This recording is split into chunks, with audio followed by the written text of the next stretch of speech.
Hi everyone, this is Brett Heinen. I'm here with my colleague Laura Gambino, and we're delighted to join you today. We wish we could be there in person, but since we can't, we're happy to join you in this way. We're here today to talk about the difference that ePortfolio can make.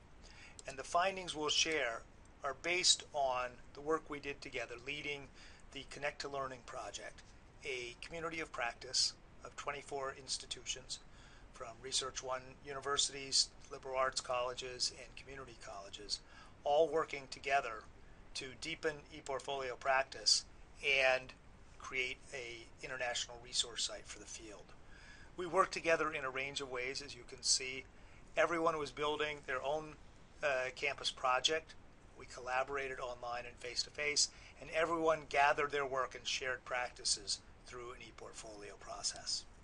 So I'd like to introduce you to the Catalyst for Learning website, which can be found at c2l.mcnrc.org.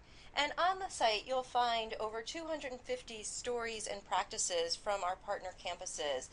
There's also videos and other multimedia resources. There's dozens of student portfolios.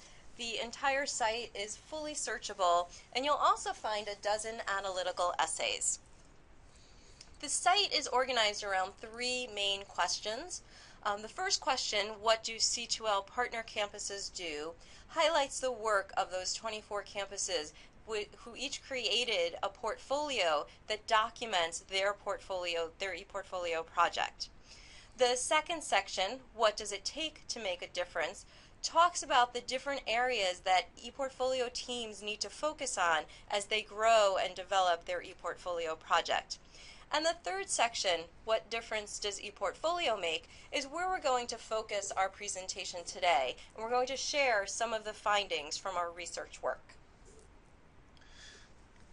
Our findings are based on the reports that campuses shared with us about what they did, what happened, and what evidence they had of the impact of student learning.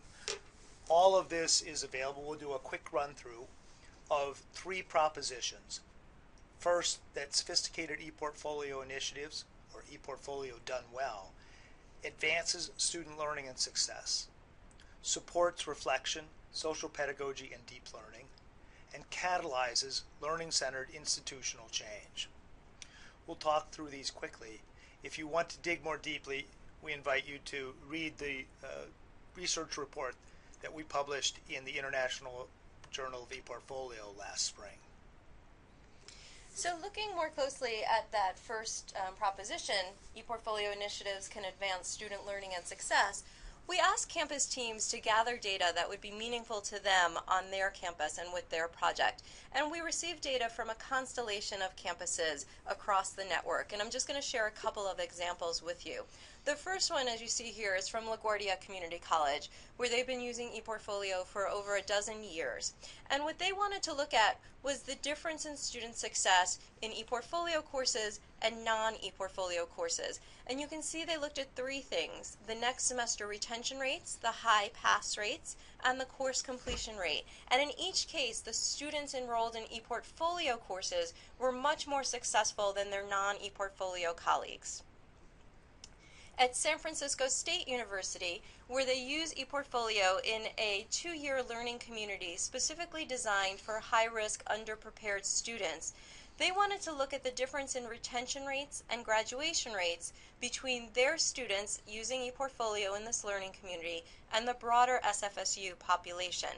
And you'll see in each instance, again, the ePortfolio students were much more successful. Now, many people say, is it the ePortfolio that makes the difference, or is it the learning community that makes the difference? And so Queensborough Community College took that question on. And what they did was they compared, they used ePortfolio in some of the sections of their learning community. And they compared the retention rates of those students in the ePortfolio-based learning community and the non-ePortfolio learning community. And you can see the significant increase in retention when ePortfolio was used in conjunction with the learning community. So those findings all suggest that ePortfolio done well can advance what is called here in the States the completion agenda, helping students complete their education. And this is of tremendous importance here in this country at least. But as educators, we're also interested in not only students graduating, but actually learning as they move through college. And we wanted to get some sense, our best sense, of the impact of the ePortfolio on students' learning experience. So we know that students, have been telling us for years that the kind of reflective and integrative pedagogies that are used with portfolios and the technology of the portfolio itself in combination helps to make student learning visible, which allows them to make new kinds of connections and build new identities as learners. So we see this when we read student portfolios, we do close readings for qualitative research, or if we interview students, we hear that in student voices. And I was always moved by this student who told me that the portfolio helped me to see a new me, to develop that new identity as a learner. When we surveyed students, we found some of the same things. We created a C2L core survey that was used on campuses across the network with an N of about 10,000 students. And we asked students a number of different kinds of questions. Some of the questions focused specifically on the portfolio experience and how it affected them. And we found that overwhelming majorities agreed or strongly agreed that the ePortfolio experience helped them make connections between ideas and helped them be think more deeply about course content and to become more aware of their own growth and development. We also asked questions drawn from the National Survey of Student Engagement, a key survey here in the States, widely used, that includes questions from what they call their deep learning scale.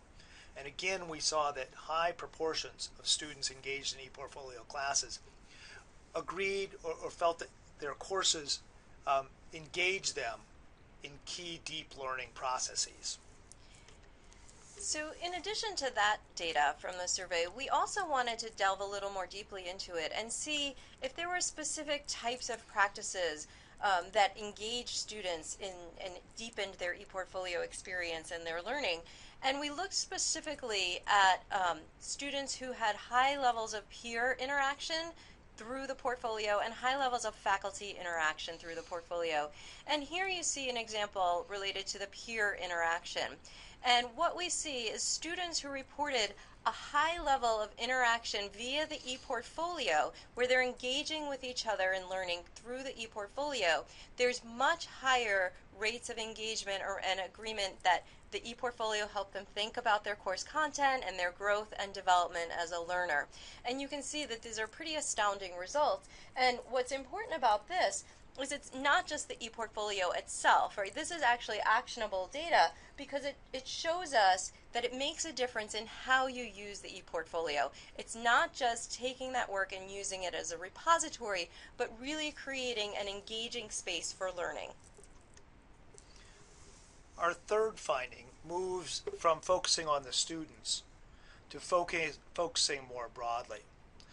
And what we saw in our campus reports as they described the process of implementing ePortfolio was that a successful ePortfolio initiative demanded a kind of cross-campus collaboration that engaged elements of the campus that might not normally talk to each other, whether it was different departments or different divisions, IT, student affairs, institutional research, and that to do ePortfolio well required campuses to build connections, and that those connections then in many cases would catalyze broader campus-wide conversation focused on holistic learning.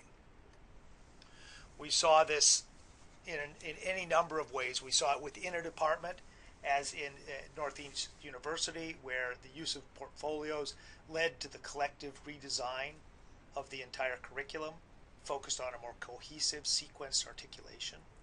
Or at Three Rivers Community College, where the ePortfolio experience in one program, the nursing program, led to a broader effort at integrative learning and authentic assessment using ePortfolio across the entire college. Or at LaGuardia Community College, where we've been doing ePortfolio for many, many years, focusing on the questions of how we support the students' integrative or holistic learning.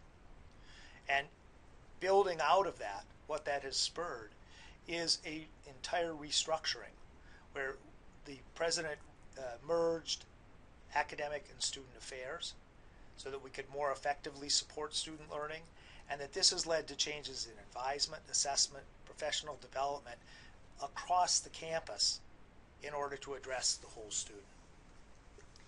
So this gives you a brief glimpse into the findings from the Connect to Learning project. And we encourage you to, again, visit the article in the International Journal for ePortfolio if you'd like to see kind of more detail and more explanation about each of these findings.